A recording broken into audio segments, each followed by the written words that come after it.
বন্ধুরা আবার চলে এসেছি দুই দিদি রান্নাঘর। তো আজকে রান্না করব হলো গিয়ে ইলিশ মাছ। 4 টুকরো ইলিশ মাছ নিয়েছি এই সাইজে। তো এটাকে নুন আর হলুদ মাখিয়ে রেখেছি অনেকক্ষণ ধরে।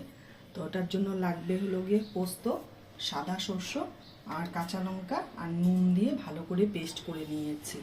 আর লাগবে হলুদ আর নুন আর একটু কাশ্মীরি লঙ্কার গুঁড়ো আর লাগবে দই। তো কিভাবে করি পাশে থাকুন, দেখতে থাকুন। আর কড়াইতে আমি তেল দিয়ে দিয়েছি, তেলটা গরম হোক ততক্ষণে এটাকে আমি কিভাবে ম্যারিনেট করি, কি কি দেই আপনারা দেখতে থাকুন। ফার্স্ট এই 3টা জিনিস দিয়ে দিব এখানে।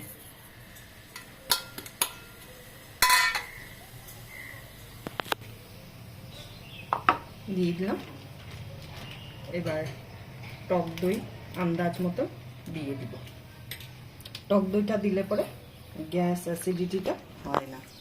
আর এখন এটাকে ভালো করে ম্যারিনেট করব। এটার মধ্যে আমি তেল দিব না, ম্যারিনেট করব যে এটা তেল ছাড়া করব।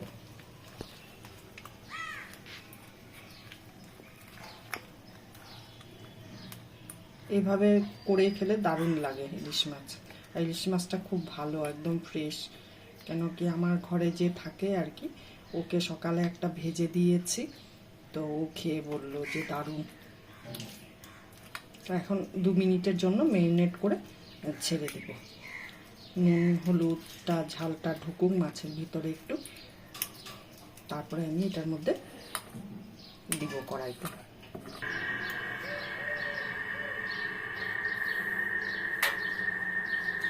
কাঁচা লঙ্কা আমার 3খানা লাগবে। আর এই যে ম্যারিনেট করা মিনিট 5 মতন হয়ে গেল।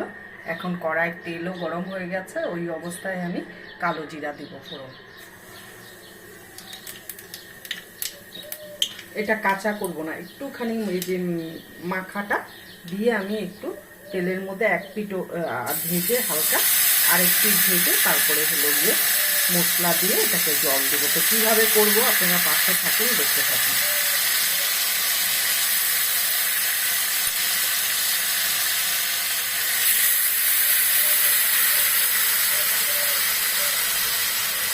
এখন এক পিঠ একটু ভাজা হোক, তারপরে ওই পিঠটা আমি উল্টে দিব।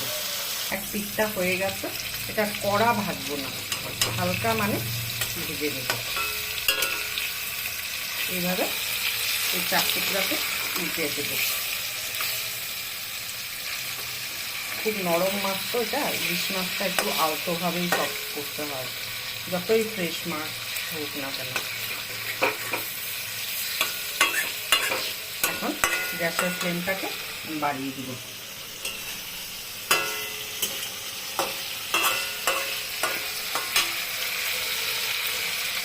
এক পিঠ তো হয়ে গেল, আরেক পিঠটা একটু হবে, দিয়ে এখন আমি মশলাটা দিয়ে দিব।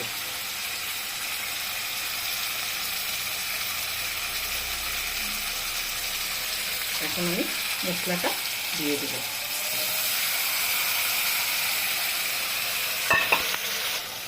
এই যে এখন আমি বাটি ধোয়া জলটা এখানে দিয়ে দিব। মাছটা এতটাই ফ্রেশ, খুব একটা তেল কিন্তু দেইনি আমি, কিন্তু তেল ছেড়েছে মাছ।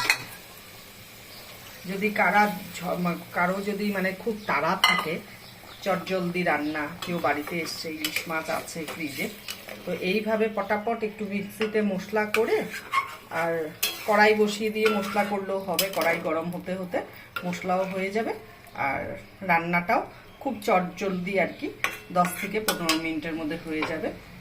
অতিথি আপ্যায়ন করাও হয়ে যাবে আর রান্নাও হয়ে যাবে সুন্দর। তো এখন এটা ভালো করে গ্যাসের আঁচটা বাড়ানো থাকবে, সুন্দর করে ফুটবে, তারপরে আমি নামিয়ে দিব। নামানোর আগে কাঁচা লঙ্কা দিব একটু চিড়ে চিড়ে। ব্যাস এই হলো ভাবে মাছটা করা হচ্ছে।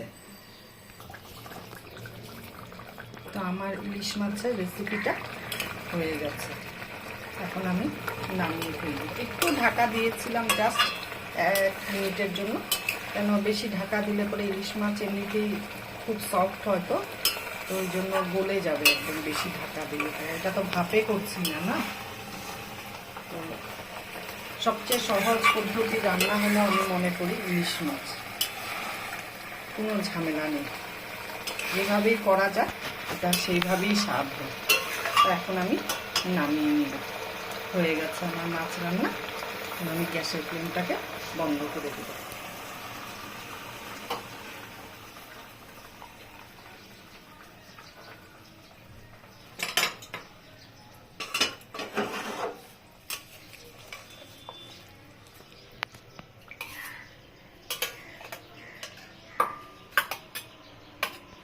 আমার ইলিশ মাছের রান্নাটা হয়ে গেছে।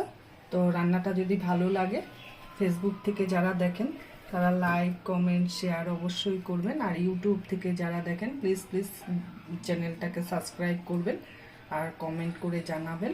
যদি আগামী দিনে আরও নিত্য নতুন রেসিপি দেখার ইচ্ছা থাকে সেটাও কমেন্ট করে বলবেন। তো আজকের জন্য ভিডিওটা রাখছি। ভালো থাকুন। টাটা।